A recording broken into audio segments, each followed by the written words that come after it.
Ang tanong ko, Talk? lights on, lights off. More ano naging feeling mo nung sinali ka ngayon ni Kuya Jeff sa pa-challenge? Kayo daw is mga immortal. Sinabi yung Team Pahoy, nilalapitan, hinihingan ng tulong. May nagsasabi daw na favorite mo si Rick. Baka may message ka kung galing mo ngayon, si Kanuto. Gusto kong mag-give up dito sa last round.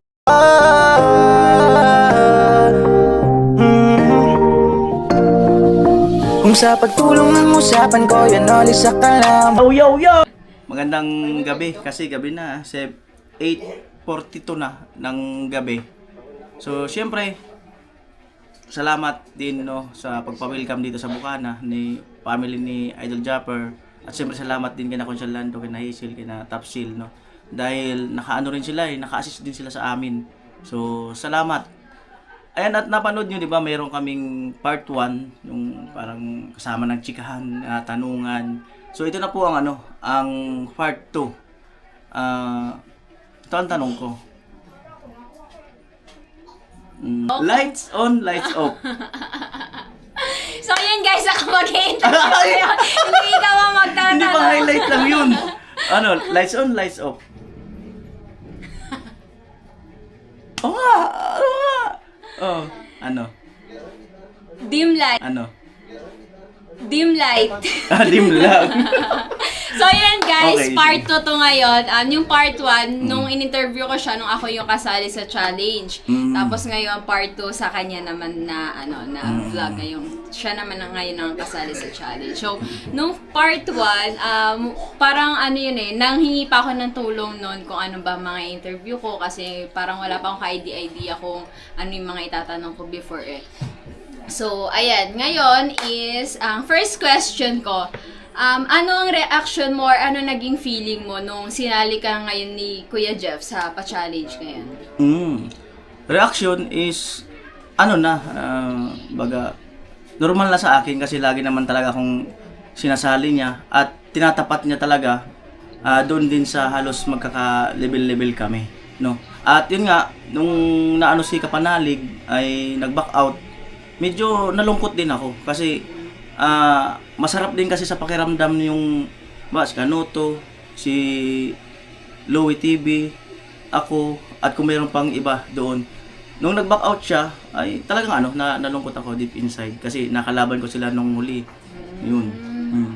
Dun sa mga Battle of the Champions ba yun? Siguro yun. Kasi ano pa man, may sarili siyang ay pasensya na Louie TV, no. Alam ko may sarili ka rin naman na sagot niyan doon sa vlog mo, hindi ko napanood, no. Kaya kumbaga ano pa man, kumbaga lahat naman talaga panalo, no. So yun lang, pasensya ka na Louie TV. Nalungkot ka nung nalaman mo nag-back out si Oo. Kasi parang parang chance nyo na hindi naman sa kompetensya, yung friendly competition ba magpagalingan. So, Mas maganda sana kung tatlo. sino tatlo? Sino ba isa? Si Kanuto, si Louie. Yun. Ang pagkakaalam ko talaga kasali si ayun nga, nag-announce si Idol, Louie TV. Ayun, saka nag-post si Louie sa Facebook na ano yung ginagawa niya? Magbabalik na yung nagbabakla-baklaan siya. Yun. So, so ngayon, mahigpit ang labanan nyo ni Kanuto. Pag sinabing Kanuto tsaka Kanoli, top 1 or top 2, naglalabanan yung dalawa ngayon. Sobrang higpit ng labanan nyo. So, anong nafe-feel mo na, ganun yung, sistema nyo ngayon, nagpapaungusan kayo sa naglalaban kayo sa top, sa pinaka-top, sa number 1? Syempre, ang una dyan, yung mga supporters, talagang yung mga solid or ganun, talagang kahit hindi man namin sila nakikita, talagang nakatutok sila, nakabantay. Kung sa feelings na yun nga, parang naggaganunan kami, parang sasakyan na naggaganunan, parang wiper na naggaganunan. Siyempre, tao lang tayo, pero hindi naman ako na-pressure kasi kung siya manalo or ako, parehas naman talaga panalo. At lalo ngayon, $8,000 na, so napakalaki. At hindi kung bihira, isang beses lang ako nakasahod. Kasama yung challenge noon, tapos may trending ako. Mga 8,000 plus siguro yung dollar. So ito, yan, pangalawa. So ito yung masasabi mo na ba na ito yung pinakamalaki mo nang sasahurin sa buong pagva-vlog mo? Ito siguro kasi may ilang araw pa kung hindi bibitaw yung mga super chatter saka yung mga hindi nag-i-skip ng patalastas. So anong nafe-feel mo naman kapag, kasi ang laging sinasabi sa'yo, lagi sa inyong tinatawag, kayo daw is mga immortal. Nagagalit ka ba kapag sinasabihan ka ng ganun? Nung mga una na narinig ko yun, medyo masakit. Ang immortal kasi, kung iisipin mo, yung meaning yun ay medyo kakaiba. Ang immortal siguro, yung parang namamatay na walang kamatayan or ganun. Basta may meaning pa yun na deep. No? Pero nung medyo tumagal na, parang lagi na ulit-ulit, parang wala na lang. Normal na. Immortal, ibig sabihin naman nila sa iba, parang hindi kayang pantayan. Siguro yun yung in terms na kaya tinawag na immortal. Ngayon, ano ka na lang, nakikisakay ka na lang or talagang hinahayaan mo na lang. Pero nung una, nasaktan ka nung sinabihan kang immortal. Medyo masakit lang ng kaunti. Kaunting-kaunti lang. Alam mo yung sugat na naanuan ng kaunting kalamansi. Inispray na alcohol. Ayan. So, hindi ko alam kung naitanong ko na to nung unang interview ko sa'yo. Pero ulitin ko lang ulit kung natanong ko man. Paano ka nga ba pala nagsimula dun sa charity vlog? Parang nakalimutan ko kasi yung Nasagot ko na yun doon. Okay. Pero ulitin natin. Ano yan? So, nung na-monetize na ako, ay hindi pa pala ako monetize nun. Sabi ko kay Lord, ano ang gagawin kong vlogs or content sa channel ko? Sabi ko, gusto ko yung may purpose. So, doon yung nag-start, doon sa papa ni Erika, ang babaeng walang tsinelas, na nasa hilog nag-aakot ng buhangin, na putulto. So, doon nag-start na, ang naibigay ko yata noon, 100 or 200 pesos. Tapos, na-feel ko na ang sarap sa pakiramdam. So, parang hinanap-hanap yung feelings na yon ng parang buong katawan ko at kaluluwa. So, kaya yun, parang lagi nang hinahanap. Yun. Sarap sa pakiramdam ng nakatulong. So, ayan. Kung okay lang naman, kung sasagutin mo or pwede mo din hindi sagutin, pwede ko bang itanong kung saan mapupunta yung sasahurin mo ngayon sa pa-challenge ni Kuya Jeff? Sinabi ko na yan doon from the beginning na nag-umpisa yung challenge. Ayun po ay para doon sa itatayo kong apartment sa Pili. At meron na yun, tinayuan ko na siya ng barracks at meron na siyang water line ngayon, gumagana na. Ang nakaprocess ngayon yung power supply, pero yung power supply is bayad ko na, 3 weeks daw bago ikabit, at saka yung mga permit ay nakaprocess. So anytime pag okay na, saktong-sakto talaga to, at pwede ako mag-start ng yung dream ko na apartment para sa family ko at para sa akin. Para at least kahit na hindi ako masyadong magpursige mag-vlog, papitex-petex lang, merong pumapasok. Ayun. Galing nang naisip mo hindi katulad ng iba na no offense meant naman, hindi katulad ng iba na ipapagawa ng bahay. Yung sa'yo, talagang ipupundar mo kung saan mas lalago pa yung pera. Hindi yung sa patay na pera lang, hindi yung sa natutulog. So, sa'yo is passive income. So, magaling tong mag-isip si Kuya Noli. So, alam naman natin na goal mo talaga mag number 1 para makasali ka sa December Challenge. So, bakit gustong-gusto mo mapasali ulit sa December Challenge? Kasi, siyempre, minsan lang ang pagkakataon. At minsan lang kami magkakaroon ng opportunity at makakasweldo nga ng ganyan. Bihirang-bihira. At bukod doon, mayroong lumapit sa akin na isang magkaibigan. Nakausap ko lang yung kaibigan, pero hindi ko pa siya nabablog. Isang nursery room or school na hindi pa siya nagagamit ng mga estudyante kasi marami pa daw kulang. Siguro hindi pa flooring, wala pa raw line ng kuryente, and wala pa siyang ibang mga gamit. So sabi ko, nung narinig ko 'yon, sabi ko gusto ko makasali sa December para yung ibang kikitain ko doon, i-share ko doon kasi yung nursery room na yon or kinder room, school, doon nag-uumpisa tayo lahat at doon nag-uumpisa ang pangarap ng bawat Pilipino. Doon nahuhubog at doon nang nagiging teacher, doctor, nurse, engineer at iba pa. So sobrang mahalaga yung room na yon sa ating lahat para sa future meron tayong yung mga binanggit ko na nga, mayroong presidente, vice president at iba mga senador. So doon talaga yun mag-uumpisa sa nursery school. So, kaya gusto ko siyang mapaayos at makatulong ako doon. At yung kapitan ay umuo naman na siya dahil yung teacher na nakatalaga doon, kinausap yung kapitan na yun nga kasi lumapit sa akin kung pwede raw i-vlog. Sabi daw ng kapitan, payag naman siya kasi nga kulang naman daw talaga yung pondo.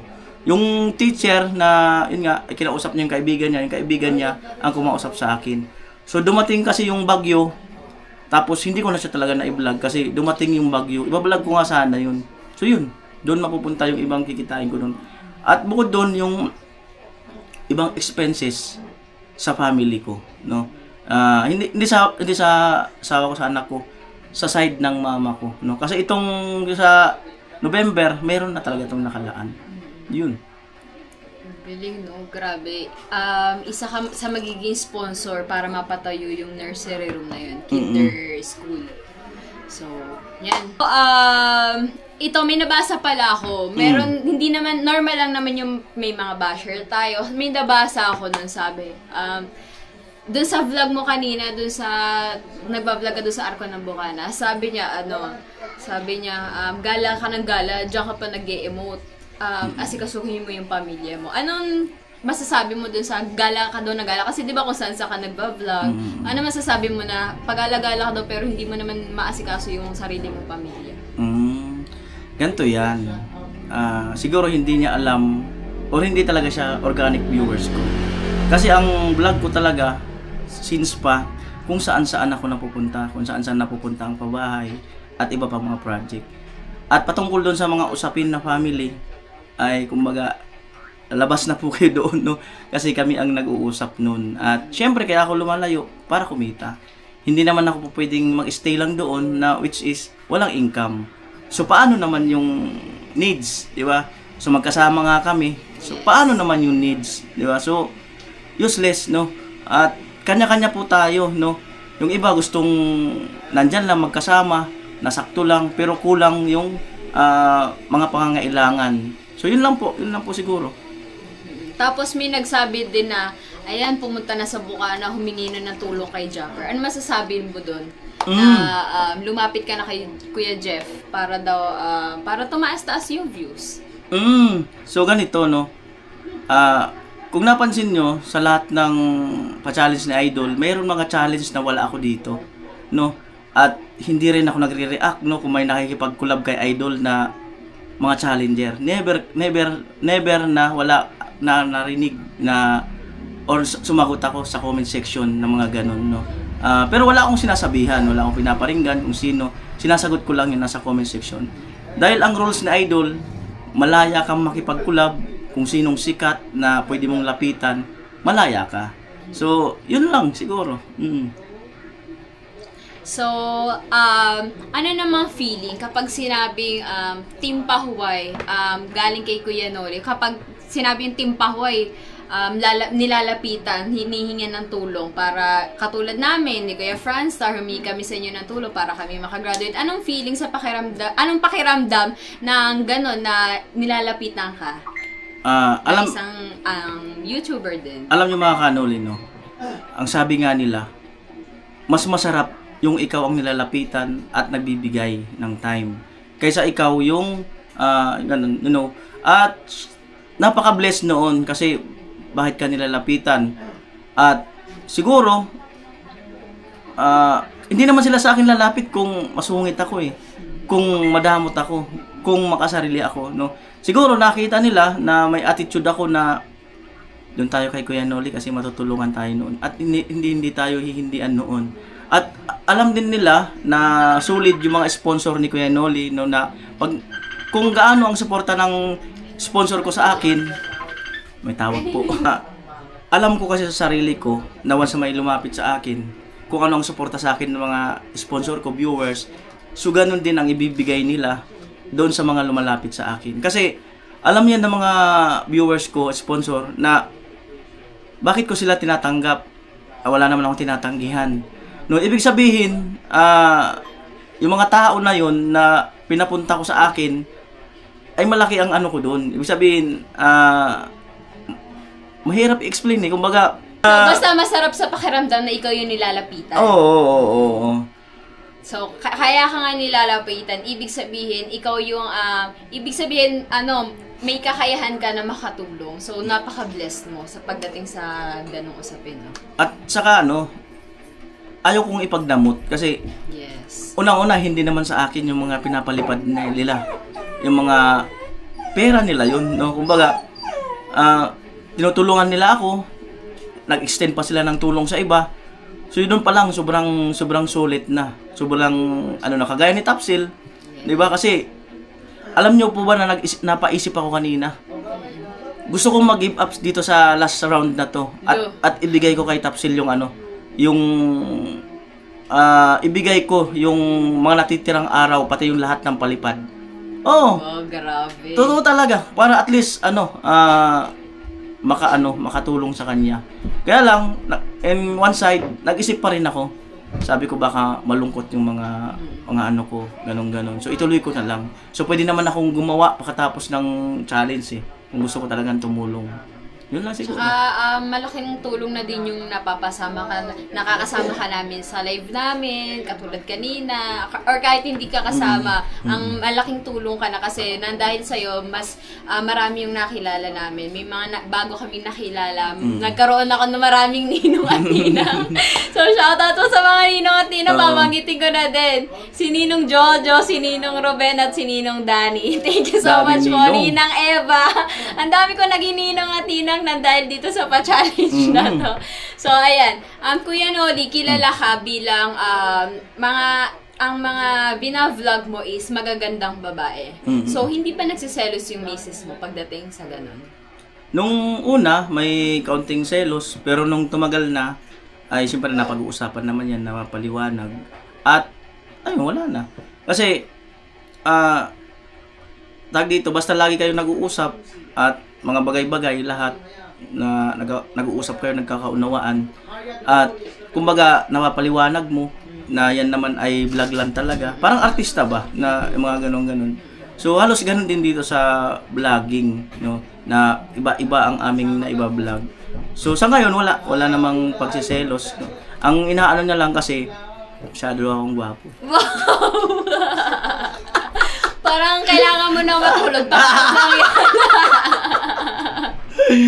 Yan lang. So, hindi na, may dumating yun tayo, pero ngayon wala na kasi napag-uusapan naman. Tsaka ina-assure mo naman siya na siya lang. For the vlog lang. That time, hindi naman masyadong malaking selos. Kaunti lang. Kumbaga, siguro, na-miss niya lang ako or ganun. Kaya parang nahaluan na rin ng kaunting selos. Siyempre, natural, mamimiss niya talaga ako. Lalo-lalo na napapanood niya ako sa vlog kung ano yung mga ginagawa ko. Yun lang siguro. So may nagsasabi, Kuya Noli, sa lahat daw na naging angels mo, yung iba nawala, yung iba nandito pa din. May nagsasabi daw na favorite mo si Rica, pinaka-favorite mo si Rica, na hindi mo daw siya kayang bitawan. Totoo ba yun? Sa pagbablog, wala naman sigurong favorite or pinaka-favorite, no? Natataon lang kasi na kagaya niyan, yung mga inuutos ng sponsor na bigay mo kay Rica, dalhin mo kay Ate Margie, dalhin mo doon. Kaya yung laging vlog ko or vlog namin, palaging nandun minsan kay Rica kasi maraming pinapagawa yung ibang mga sponsor, no.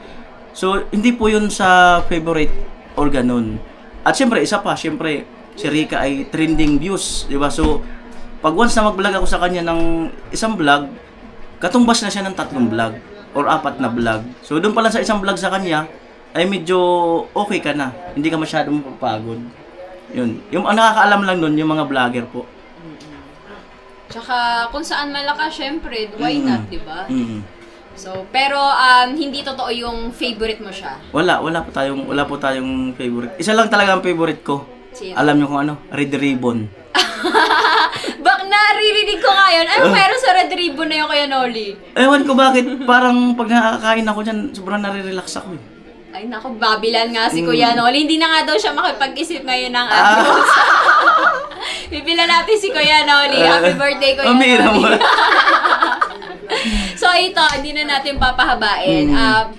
Baka may message ka sa mga kasama mo sa challenge or kahit na lang sa pinaka-anong mo ngayon. Ano bang tawag sa inyo? Pinaka-katunggali mo ngayon, si Kanuto. Baka may message ka kay Kuya Pablo. Siguro sa pangkalahatan na lang Okay. na sumali. No. So, alam naman natin na ang challenge na ito ay para sa ating mga pangarap, no. Sa anong may gusto man tayong gawin, makalikom ng salapi, no. Pag matapos ang challenge per month, in return, balik tayo sa dati, magkakaibigan pa rin tayo, no. Yan, magkakaibigan pa rin. Kaya lang minsan talagang dahil nga sa iba-iba tayo ng supporters, no, minsan nakakabasa tayo ng mga comment, ganun-ganun, at minsan syempre meron tayong mga emosyon, no, pero at end of the day ay Sword family po tayo na tinatag na idol na dapat nagkakaisa at sama-sama. So yun lang naman at no issue, walang ganun-ganun at iba pa. At pag natapos ang challenge, maski ngayon, magkakaibigan talaga tayo. Yun lang. Mapanan lang tayo kasi may challenge. Yeah. Bonus lang sa ating lahat yun. So, grabe, no? Baka may message ka ulit. Dati nakapag-message ka na kay Kuya Jeff. Yung mga hindi mo nasabi nung sa part 1. Message ulit kay Kuya Jeff. Kay Idol Japper Sniper, na sa tagal kong hindi nakapunta rito, almost 2 years. Oo nga pala, anong pakiramdam na ang tagal mo hindi nakabalik dito? Anong pakiramdam na after 2 years nandito ka na ulit sa Bukana? Ang sarap sa pakiramdam balikan yung lugar na ang lugar na nagbigay sa iyo ng napakahalagang bahagi ng iyong buhay, no?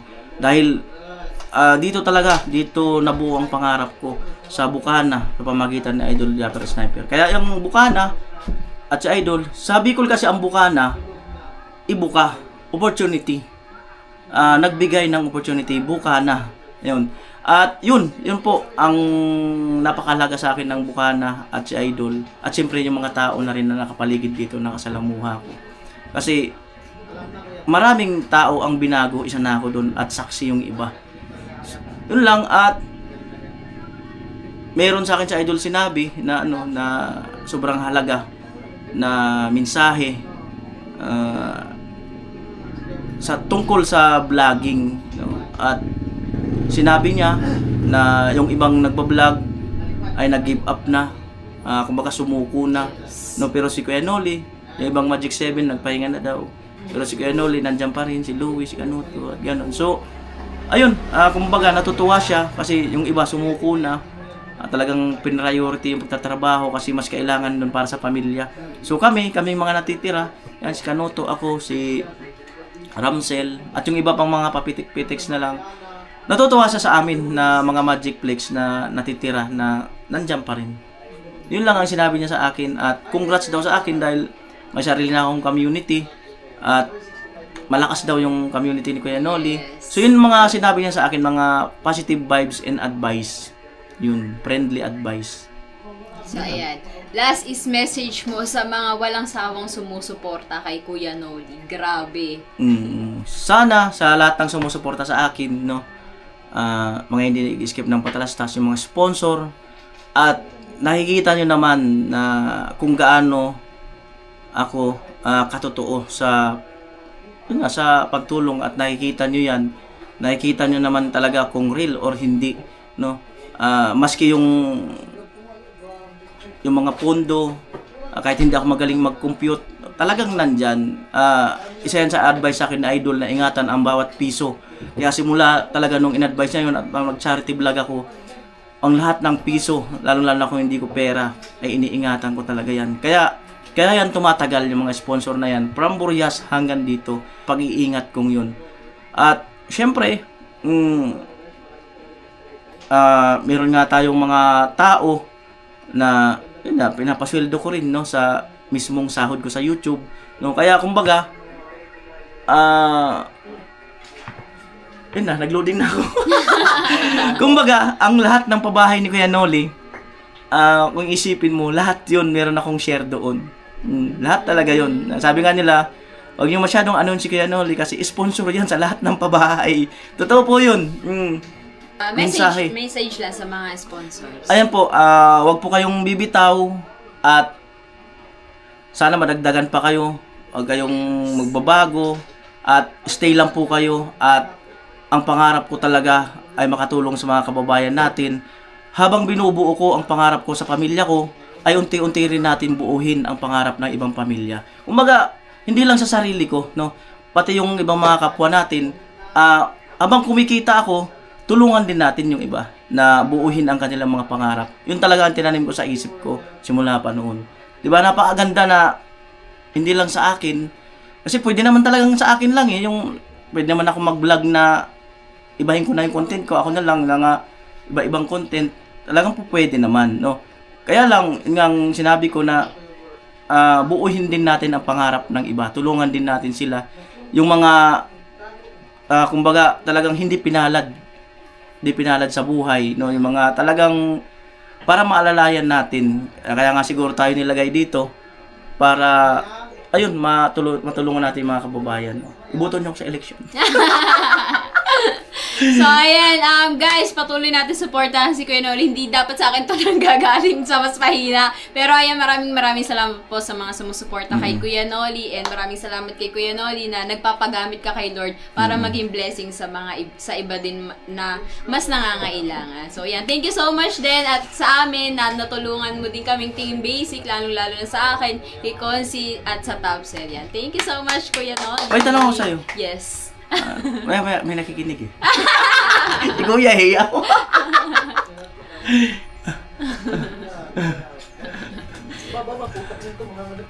So, ayan. Anong tanong? Okay, tanong ako kay Kapakpak. Kakabahan ako lang ito. Akala ko naman, seryoso. Ang birang buhay. Bye-bye! Ayan o, Ayan, Kuya Noli, areho ang nabili kong gamot kay binigay po ni Kuya Noli. Akin pa lamang po ay 2-1 na po yung aking nabili kong gamot. Ito pa lang po yan. Isa, dalawa, 5 piraso po ito. Isa, dalawa, tatlo, apat na piraso. Mahigit 2,000. Ay, di po ba, ang binigay po ni Kuya Noli ay 3,000. Tinirang ko po naman yung asawa ko ng pambili sa stroke. May para sa kanya naman. Oo. Ay, sarado naman po kasi doon po, buy one take one. Siya lang yung may drugstore na buy one take one para sa mga high blood sa mga stroke. Yun, maraming salamat po ulit kay Kuya Noli. Sige lang. Malaki pong tulong. Pero yun po ito, 2-1, akin lang po. Ito po, 2 days ko lang po itong, 2.5 days ko lang ito gagamitin. 1,252. 2 days. Ito naman po 10 araw, yung 10.